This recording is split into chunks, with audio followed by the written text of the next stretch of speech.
Welcome to the Ohio Farm Bureau podcast. I'm Ryan Matthews. Recently, the administration announced the Farmer Bridge Assistance Program, a $12 billion aid package to help farmers in the short term. This is great news as many farm families are operating on razor-thin margins, still awaiting provisions outlined in the One Big Beautiful Bill Act and beginning to think about next year's planting season. However, the greatest part of this announcement that was during it, 8 farmers from across the country were able to sit down with the president, leaders of the administration, and other key legislators to talk about long-term solutions and stabilizing the farm economy. One of those farmers was our very own Adele Flynn, Ohio Farm Bureau Treasurer and a farmer in Lorain County. She joins the podcast to talk about her experience in the White House. Also on this episode, we'll be joined once again by Dr. Ian Sheldon of Ohio State to talk about trade, tariffs, and everything else that's happening across the globe. That's all coming up after this. At Ag Credit, we've been proudly providing support and financing for agriculture in rural Ohio for generations. As a local farmer-owned cooperative, we value our members and work to supply the best service possible while offering competitive products and solutions. Solutions that support the next generation getting started, ones that help operations grow, and others to aid with transitions. To apply online or find the location nearest you, visit us at agcredit.net.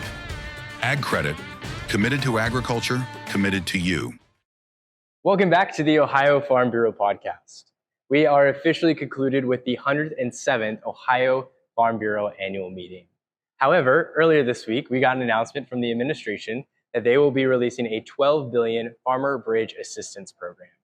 During that announcement, the administration invited 8 farmers, including Adele Flynn, a farmer from Lorain County, and also the Ohio Farm Bureau State Treasurer. Adele, welcome to the podcast. Hi, thank you. Yeah, absolutely. Now, can you first just kind of walk us through, what was that experience like going to the White House, sitting down with the president, and talking about both short-term and long-term relief?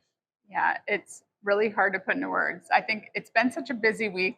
I'm probably going to get home from annual meeting and sit down and it's all going to hit me because it's just, DC, down annual meeting, going through all the policy. It's just been busy, but it was an amazing experience. Just felt great. There was great farmers that were along with us. I felt so much confidence in the administration that they were hearing our needs. That's great. Yeah, absolutely. Tremendous week, right? You went to DC and then you came here and worked on policy, had a few meetings, got to talk to some media as well to kind of share about what this experience looked like. Now, as mentioned, that announcement first with the roundtable with those fellow farmers, talked about that short-term relief. But the really big, great thing about that conversation, both there, and I know you went to the Oval Office to kind of have some more conversations. So can you tell us about what were some of those long-term solutions that you guys got to share with the administration, especially when it comes to stabilizing the farm economy? Yeah, I think one of the clear messages is this isn't a permanent fix. Obviously, it's short-term, but it's at the right time. So as many farmers are sitting down to figure out what next year looks like, it's come at the right time to say, maybe we tweak things a little bit. But long-term, the main message was, what markets can we explore? New markets, increase existing relationships, or fix some of the past relationships, year-round E15. One of the things that Trump mentioned was the nutritious value of the American soybean versus other countries. And he's like, he just knows what an American soybean is worth. That's great to hear, especially, how important our food system is and how every single day farmers are working to provide that safe and abundant food supply. So it's good to hear that, especially from the top.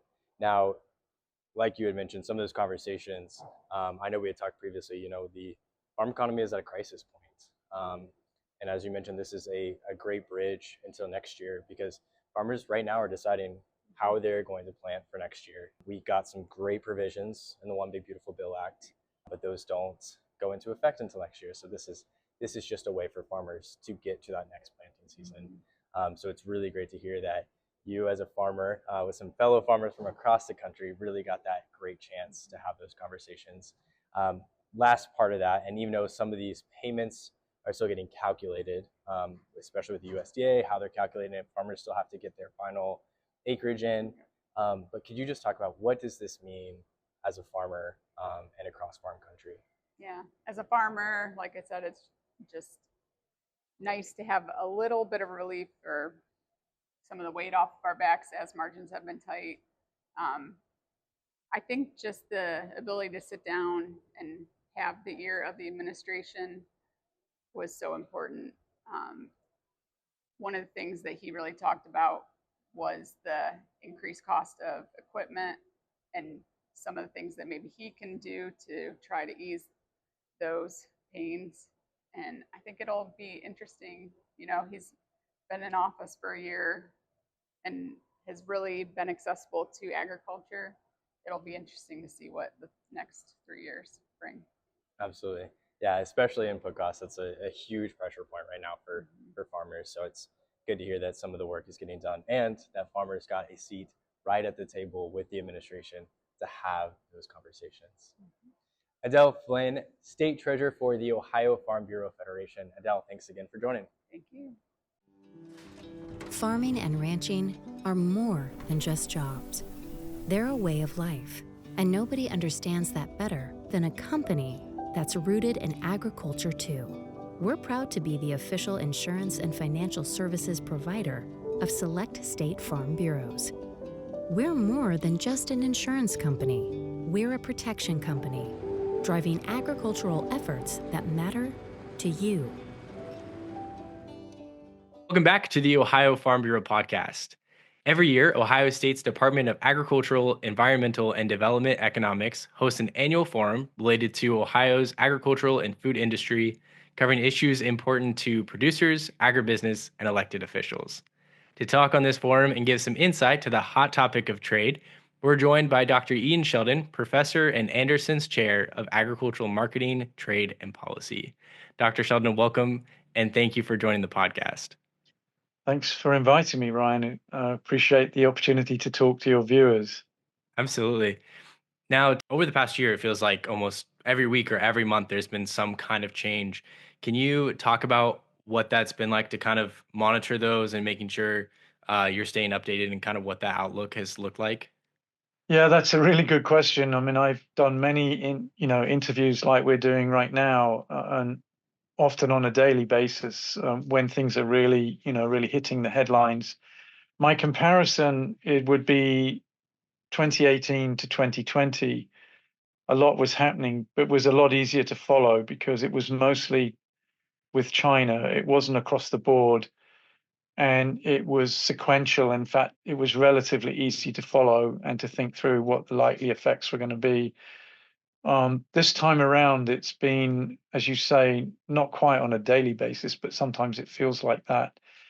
And it's very hard to keep up with, the announcement on April the 2nd and exactly what that meant, and then the changes on April the 9th, and then the further, and also there's a very a more transactional approach to trade policy this time round. It's not just, tariffs targeted at China because China is maybe injuring us in world markets through their trade policies, but it's the fact that, for example, a 50% tariff gets put in place overnight against Brazil because the administration's not very happy with the way the previous Brazilian president is being treated in Brazil, or the fact that Prime Minister Modi of India is still buying Russian oil.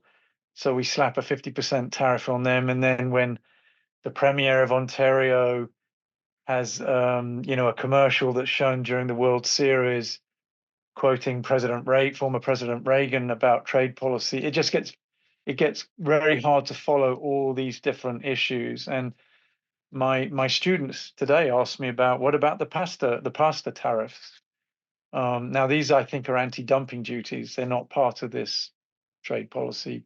But yeah, every morning I look at the New York Times to see what's the latest and other newspapers, and it is hard to keep up. And journalists like yourself often want instant reactions to a policy choice that's actually quite complex. I'm not saying that's a bad thing, but sometimes I don't have time to think through all the consequences of these policy actions. So it's very rapid change, and it's hard. You have to adapt very quickly to all these issues. And it's not just about agriculture, it's about exchange rate, it's about USMCA, which I know we're going to talk about later on. So it's been very hard to keep up, I have to say. I'm sure. And it sounds like what you're saying, there's a lot of different elements and a lot of different players when we're talking about the global trade field. For sure. Um, yeah, no, going back to some more recent things, there's been a lot of recent announcements of trade frameworks, along with the potential promise for China to start buying U.S. soybeans again. Can you talk a little bit about these specific trade agreements and maybe how that would affect U.S. agriculture exports? Yeah, let me talk about the framework agreement with China, which is the most recent one. And of course, it's important timing given what we have seen essentially, not just for US soybeans is really the sector that's been the most harmed by the current tit for tat trade war and retaliation with China. Because we know if you look at the data that China hasn't actually imported any soybeans between May and until very, very recently. I believe COFCO, which is one of the Chinese state-owned marketing boards, I think bought 3 shiploads of soybeans from the United States, and that's the first purchase. Essentially, I think you need to go back to April to find the last time trying to purchase soybeans from the United States. So, and there are other commodities like sorghum that have also been hurt by the trade war, but it's very clear that soybeans have been really badly affected at a time, and obviously we entered the harvest season back in September, October, and I don't know what the full fallout is in terms of storage costs, storage space, where those soybeans are going to, whether we're able to use more here. And I know we're trying to increase crush here in the United States, but I think we don't completely know yet, or at least I don't, as an economist sitting in an office at Ohio State University, the precise details of that impact. But we do know we haven't been able to export, and we've lost additional market share, I believe, to to Brazil, and also to some extent, to Argentina has taken up some of the slack.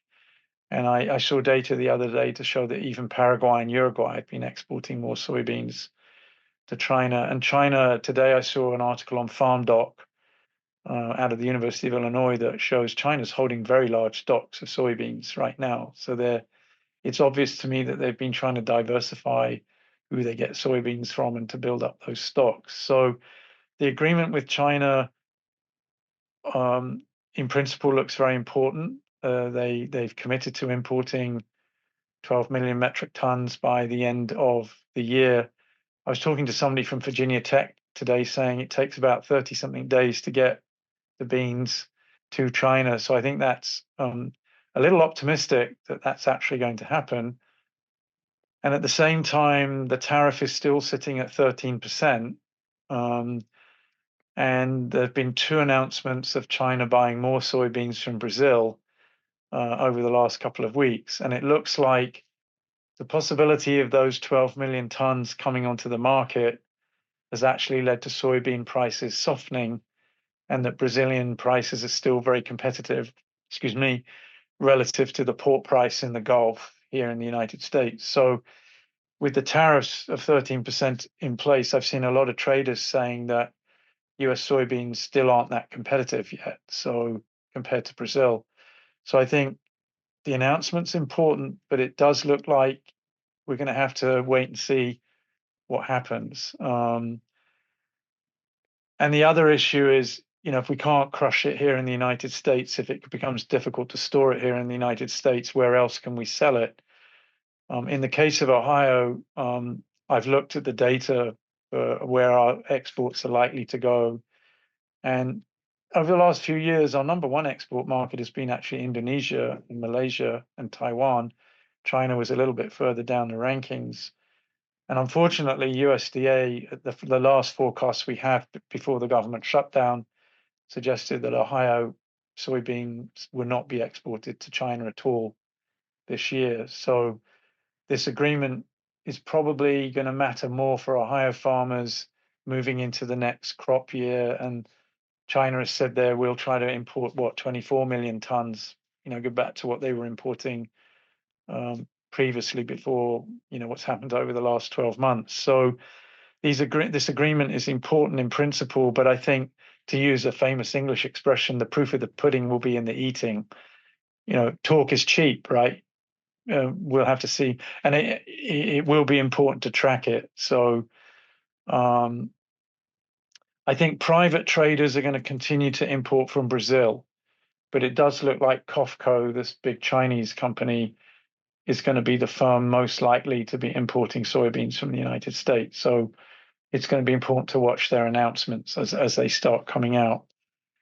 In terms of other agreements, I know the state worked with Vietnam to try to increase their imports of soybeans. Again, we'll have to wait and see sorry, Taiwan, not and also Vietnam. So I think these agreements are that the state has come to are potentially quite important. And the administration struck a deal with Japan, where Japan promised to not just import more rice, but I think about $8 billion more worth more of agricultural commodities, soybeans and ethanol being two of them. So I think it's kind of wait and see on whether those commitments are actually going to be met. We have an agreement with the EU, which potentially benefits beef exporters and poultry exporters in particular. The problem I think that the US may face there is that Britain is still applying EU food safety standards, that it's never got rid of its rules on hormone treated beef and poultry.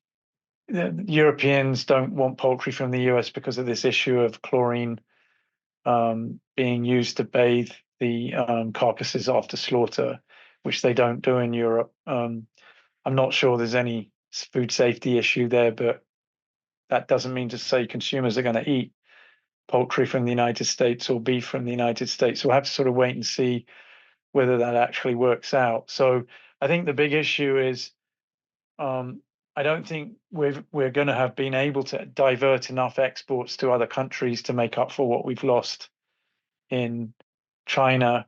And so whether the Chinese meet these commitments and whether we can become competitive, even with that 13% tariff in place, is going to be really very critical, I think. And that, this squeeze on the softening of prices, you need to just add that to the fact that on the input side, farmers are facing an input price squeeze, particularly fertilizers, chemicals, and machinery. And remember, we've put import tariffs in against inputs as well. And there's a big increase in tariffs on pesticides and herbicides, fungicides. So I think we need to watch that side of the deal as well going forward.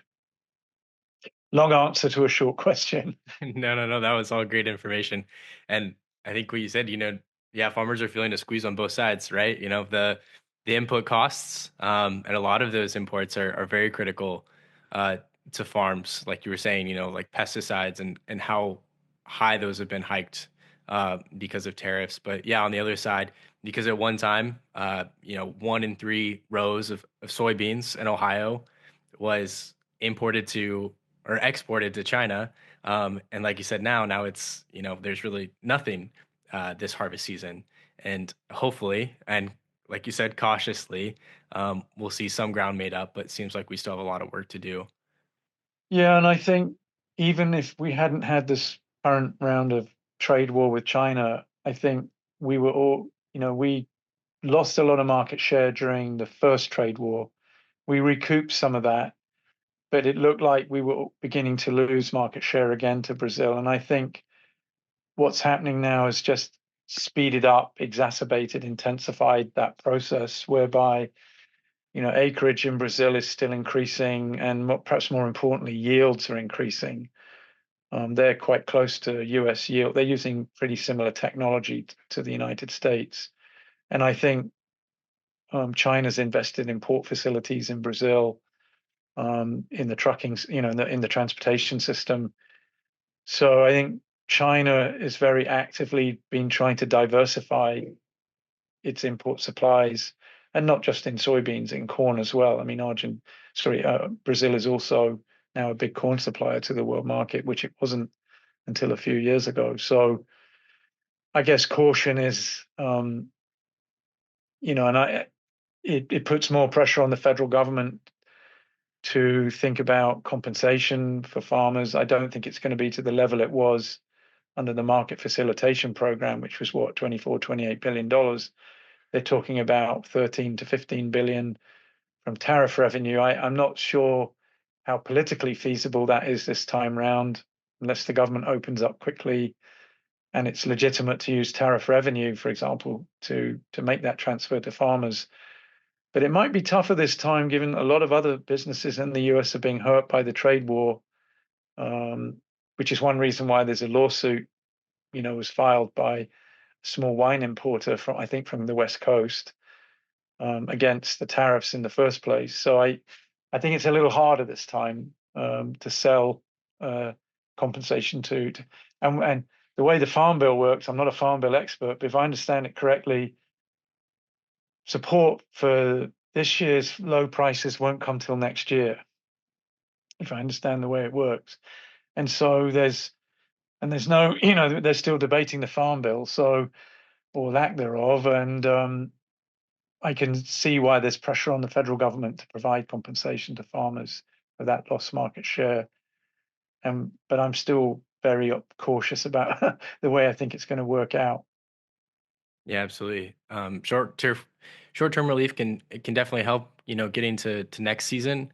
But there's also definitely a need for long-term solution. And not only does that come Yeah, through, Farm Bill 2.0, even though we saw some of those provisions get passed in the One Big Beautiful Bill Act, but there's still a lot of other provisions that need to be passed, and things like this when it comes to trade, because I think over the past decade there really hasn't been a lot of trade agreements, and like you were mentioning, a lot of our big trade partners moved on without us, yeah, and we need to reestablish these trading partnerships along with trying to find new ones, right. to help make up for ground. But yeah, we still have a massive trade deficit that needs to be Well, and closed. the agricultural trade deficit is, forecast to be, I don't know, $45 billion, I think, this year. And a lot of that's it's partly being driven by our lost export markets for soybeans in China, but there's also very strong demand on the consumer side for imports, particularly of horticultural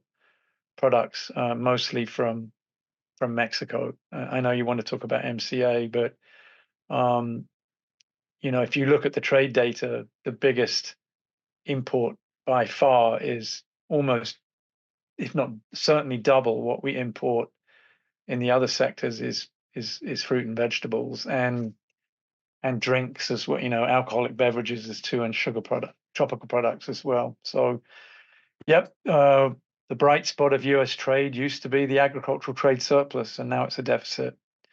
A lot of things are driving that, but obviously the trade war's not helping.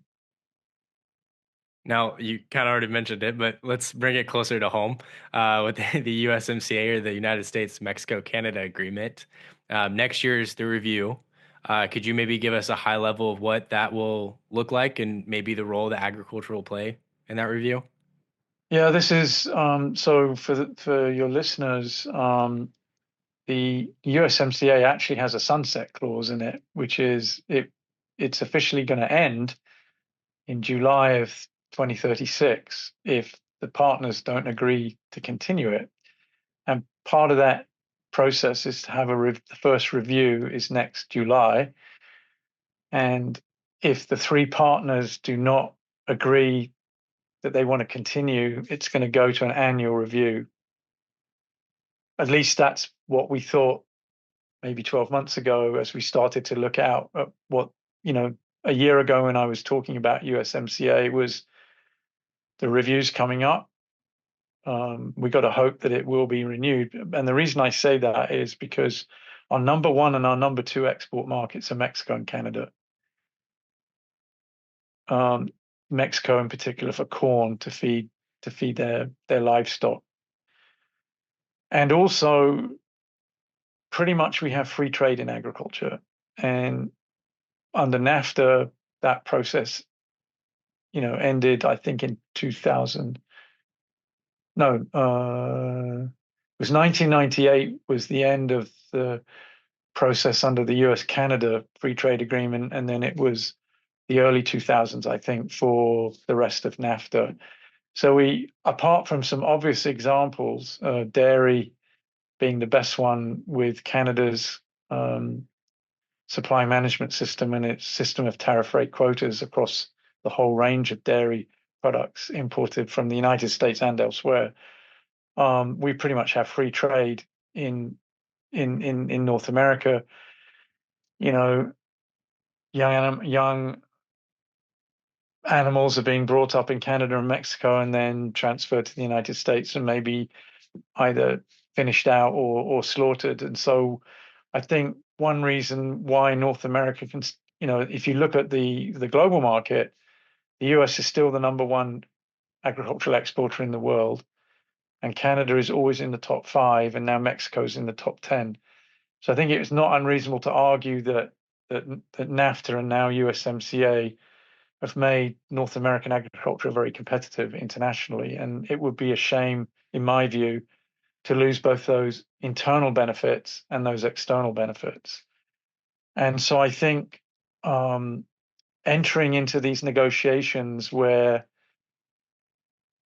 we have backed off to some extent, the US, that is, on tariffs against Canada. I mean, most goods from under USMCA rules can come into the US tariff-free.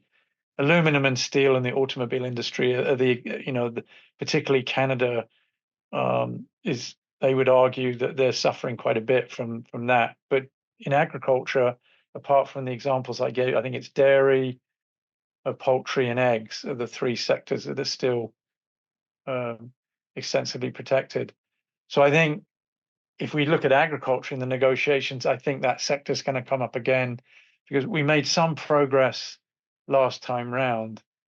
Plus, the United States won a case under the dispute settlement mechanism about the way Canada allocates the quotas for the dairy tariff rate quotas. And remember, these TRQs are very bizarre trade instruments where you have 2 tariffs and a quota. So the in-quota tariffs on, say, imports of cheese from the United States are virtually zero. They're very low. But you have these incredibly high over-quota tariffs, over 200%. And those were not cut during the USMCA negotiations. The issue was mostly how the quotas were allocated and giving a little bit more market access to US dairy products.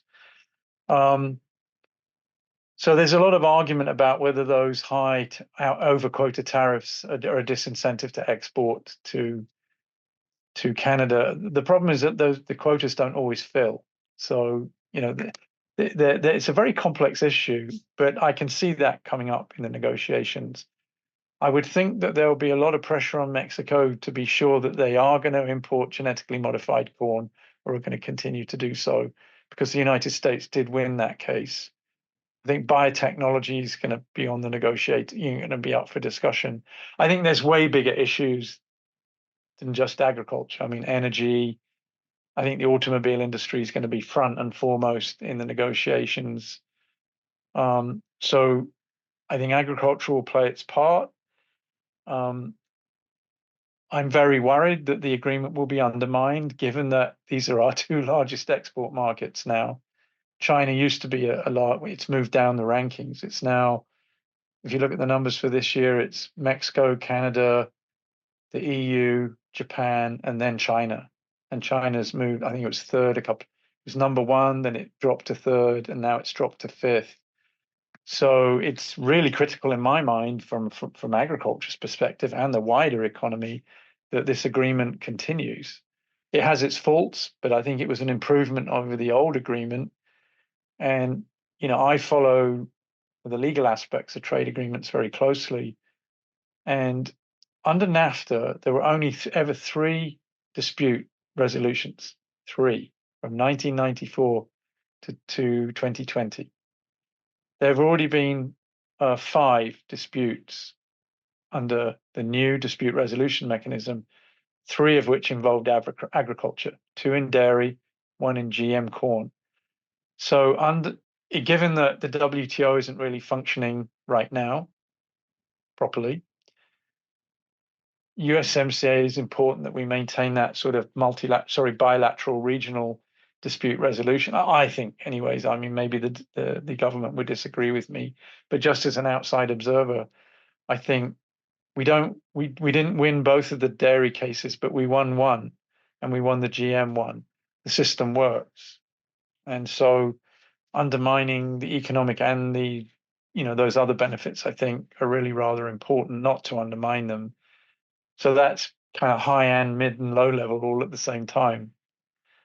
So 12 months ago, I was saying we should be worried about these negotiations. I'm even more worried about them now,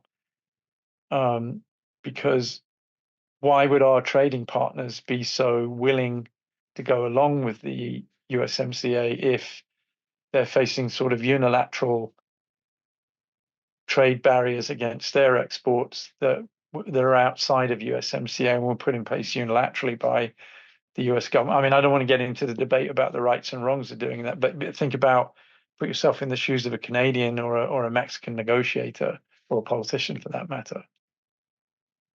Sounds like there's going to be a lot more discussion to happen in these upcoming months, and just a lot to look forward to when it comes to the USMCA review.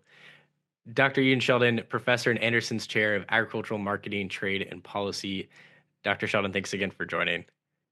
Very welcome, and I don't think these issues are going away anytime soon. I'm sure they're not, and just a lot to look forward to, and thank you for all your work on it. You're welcome.